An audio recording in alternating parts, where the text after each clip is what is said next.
Thank you to Squarespace for sponsoring today's video. Whether you're looking to create a beautiful portfolio or run an online business, you can do it all in one place with Squarespace. Hello friends, I hope that you've been well. In today's video, I'm going to be sharing my thoughts and process on using the MOLOTOW acrylic paint markers. And just as a little disclaimer, this is not my first time using these paint markers. I had tested them out a little bit on my Patreon page a few months ago, and I did do a quick drawing using them with my posca markers back in October. Alright, so these are the current MOLOTOW paint markers that I own. I purchased them individually at an art supply store many months ago, and at this point the art supply store was running low on a lot of colors, so this is what I picked out. And if you guys are familiar with my posca paint markers, you'll know that I generally go for very bright, vibrant colors, which partly has to do with, I think, the posca marker selection, but also just my personal preference. And so I don't really remember if there was a lot of like more vibrant colors with the MOLOTOW selection, but I know that a lot of the colors were sold out, so I ended up going with a lot of more neutral or more earthy tones, which is definitely not something that I typically go for, but it made for an interesting selection in conjunction with my posca paint markers. And so before we get into the actual process of me using them in my sketchbook, I thought that I would just quickly go over some of the differences, I guess, or the selection that I have here. So I have three different ones here. So this is the finest tip one that I have. I only have one of them. This has like a more plastic nib. Then we've got this guy here, which is a felt tip. Same color as my nails. And then my favorite is these guys here, which are actually dual ended, which I think is really, really interesting. So it has a fine tip as well as a kind of more medium tip. And that was the biggest appeal for me with these paint markers, the dual end, because I find that when using paint markers, you tend to want to have a variety since it's a fixed size. And the nice thing about MOLOTOW paint markers as well is that you can buy the actual paint to refill these individual markers, which is not the case with the posca brand. And another thing that I thought was nice is that the barrel is actually transparent here, so you can actually see how much paint is left in the barrel, and you could probably also see like if the color needs to be like shaken up or if it's starting to separate or anything like that. But before we get into my sketchbook, I just quickly want to talk about today's sponsor. So previously, I had been using a marketplace platform to host my online shop, and while it worked for me in the beginning, as my online presence began to grow, it became extremely limiting. But now that I'm making the transition to Squarespace, not only am I able to have a gallery-style portfolio, I'm also able to host my online shop and have a frequently asked questions page all in one place. Not only that, but I also find that it's super easy to customize my website to fit my brand without having to have any prior coding knowledge. So if you're looking to upgrade your site, head over to squarespace.com for a free trial, and when you're ready to launch, go to squarespace.com/imawonder for 10% off your first purchase of a website or domain. Like with most of my process videos, I begin with creating the sketch with an erasable colored pencil. And since the paint markers are an opaque medium, something that I often forget to do but definitely should do more often is take a picture of the sketch on my phone or iPad so that I have something to reference later, since the paint markers will likely cover up the sketch lines as the piece progresses. This is a handy thing to do when you're working with gouache or acrylics as well, since they are all opaque mediums and you often end up losing a lot of the sketch in the process. For those of you who are familiar with my channel, you'll know that I really enjoy using posca paint markers and have talked about them already in a few other videos. And while posca markers are popular for a reason, I think some people seem to think that they are their own medium or something. The reality is posca is the brand and the medium is an acrylic paint marker. And there's plenty of other brands on the market. Posca is not the only option when it comes to acrylic paint markers. So I thought that for today's video, I would dive in and use the MOLOTOW brand to see how they compare. If you had seen the last video I had made using posca paint markers, you'll know that I had tried coating the paper with a clear gesso first to see if it would help reinforce the paper for a smoother application. Unfortunately, I had no idea that clear gesso actually had more texture than your typical white gesso, so I learned my lesson. And so today's video, in this sketchbook spread, I coated the paper with a white gesso and then gave it a very light sanding, and that made a world of difference. So if you have a paper that you're finding is pilling or kind of tearing up from your paint marker nibs, definitely coat it with a light layer of white gesso, give it a nice little sand, and it will be good to go. So like I had mentioned at the beginning of the video, I had purchased these markers quite a number of months ago, and the art supply store was sold out of a number of colors, which honestly I think was a blessing in disguise because it basically forced me to select a more unique roster of colors than what I would typically go for. That being said, I did decide to divide the colors into two groups so that I can experiment with different color palettes. So this first page definitely has a color palette that I would normally gravitate towards, which consists of pastel pinks and blues. Something that immediately stuck out to me was that this light peachy beige color that I used for the skin tones on this page was definitely much duller than what the cap looked like.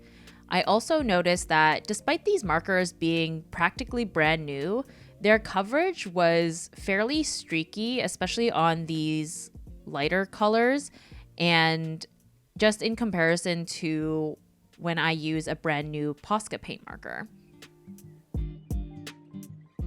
The streakiness is probably not quite as noticeable on camera, but in person it's definitely more noticeable, especially on the color I use for their skin, that peachy beige, and the really light purple color as well.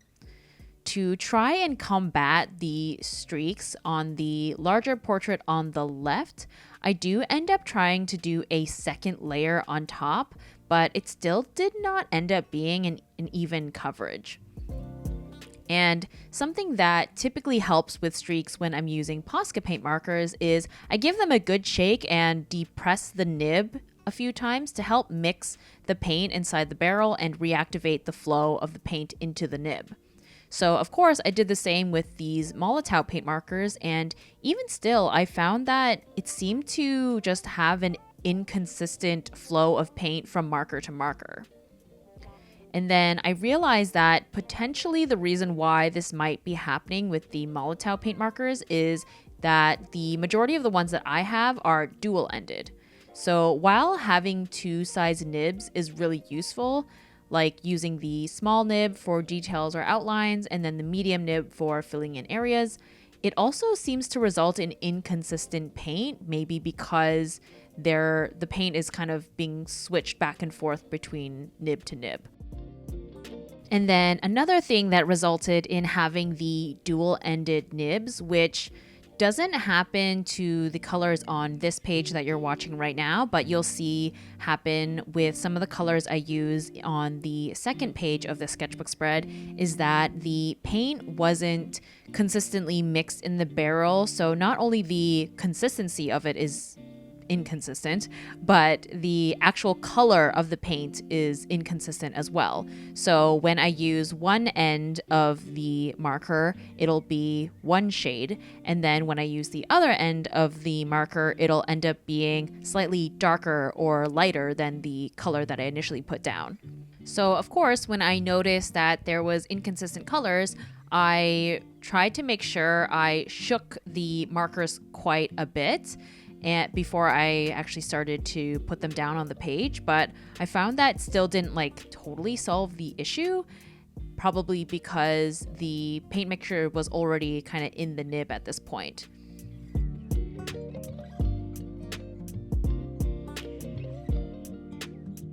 And I'm sure there will be plenty of people in the comments critiquing my techniques or telling me that the way that I'm using the markers is incorrect, but this is just my own personal experience. And like I mentioned earlier, I have had experience using the Posca paint markers before. And so that's how I'm personally basing my review on these MOLOTOW markers, is how they compare and how they measure up to my experience using the Posca paint markers. On the bright side though, like I mentioned at the beginning of the video, MOLOTOW specifically made these markers to be refillable. And so you can actually buy the refill paint to put into these markers.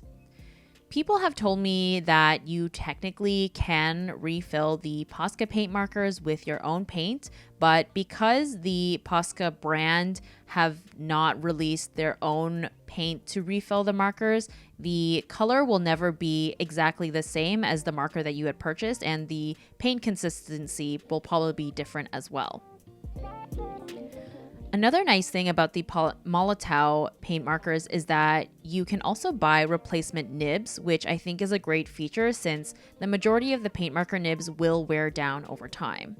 So I do really like that these markers are meant to last a long time, whereas the Posca markers seem to be intended to be more disposable. Oh, and this is where you can see the colors are slightly different. So you can see on her face here, I'm using the smaller nib and it's like a shade darker than the neck and the arm, which I had used the wider nib on, which honestly, it's not a huge deal because I just end up doing a second layer on the neck and arms, and then it ends up matching the darker shade on her face. But this is something I've never experienced when using the Posca markers. And again, I think that's just due to the dual-ended element of the particular markers that I bought. So basically, if you end up purchasing MOLOTOW paint markers, I definitely recommend that you shake them really thoroughly before you use them to avoid the inconsistent colors that I had experienced. Now, despite these little hiccups I was experiencing using these markers, I have to say I really like how this particular character turned out. For those of you who are familiar with my work, you'll probably know that I don't typically use greens or earthy tones very often, but I actually loved how all of these different green shades look together with her really warm skin tone. I'm especially in love with this neon citrus color that I used on the flower on her shirt and the trim of the shirt as well. Again, not a color I ever use, but that's kind of the beauty of going out of your comfort zone when it comes to color palettes and art styles, because you never really know what might happen, or you'll probably surprise yourself in what you can make or what you might end up being interested in.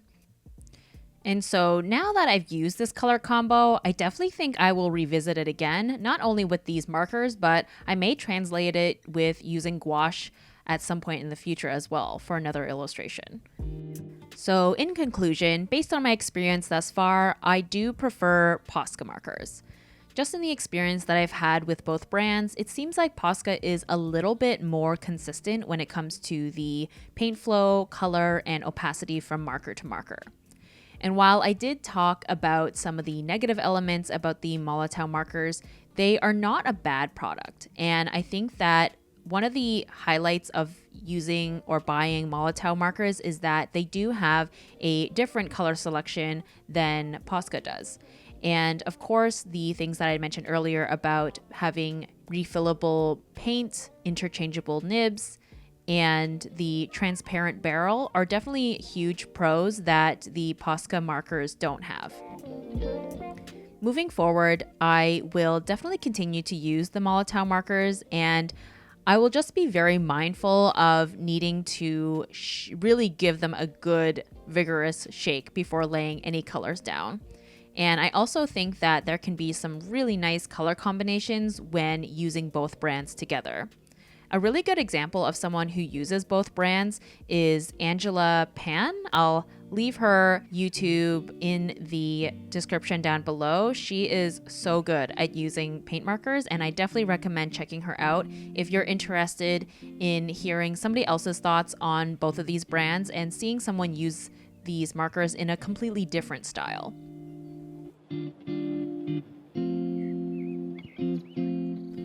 And with that, I think I've pretty much exhausted everything I've had to say about the MOLOTOW paint markers, so I think I'll use some of this time to let you guys know what I've got planned for the remainder of this year and moving into the new year.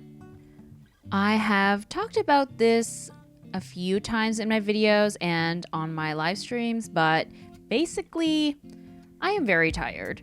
So I have decided that for the next couple of weeks, I'm going to give myself a little break from YouTube videos to rest up and recharge.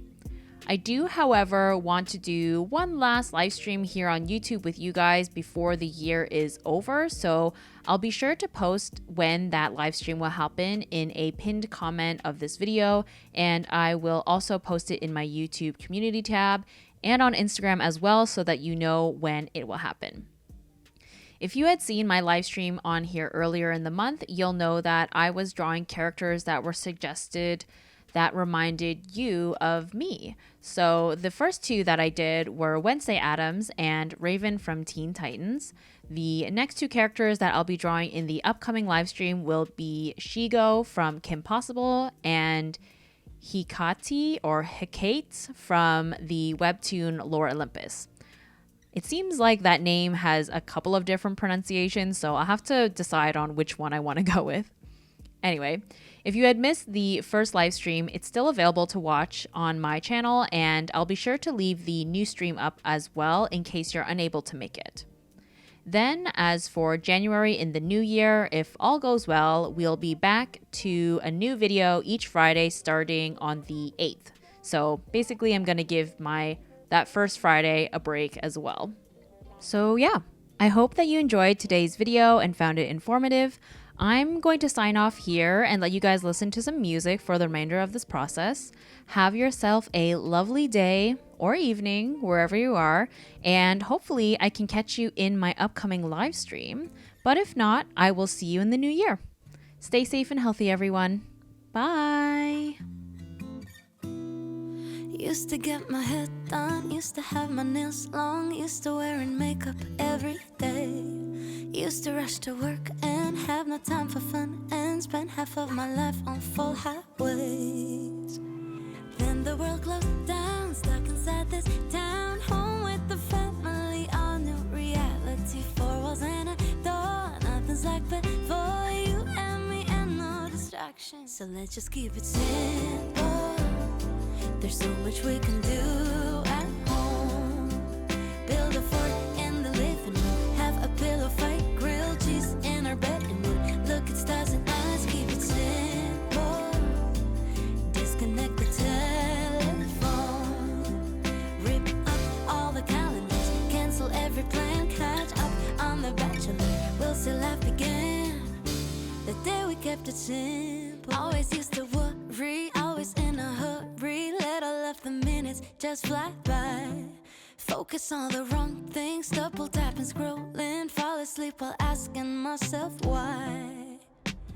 Then the world closed down, stuck inside this town, home with the family, all new reality. Four walls and a door, nothing's like before, you and me and no distractions. So let's just keep it simple. There's so much we can do at home. Build a fort in the living room, have a pillow fight, grilled cheese in our bedroom. Look at stars and eyes, keep it simple. Disconnect the telephone, rip up all the calendars, cancel every plan, catch up on The Bachelor. We'll still have begin the day we kept it simple.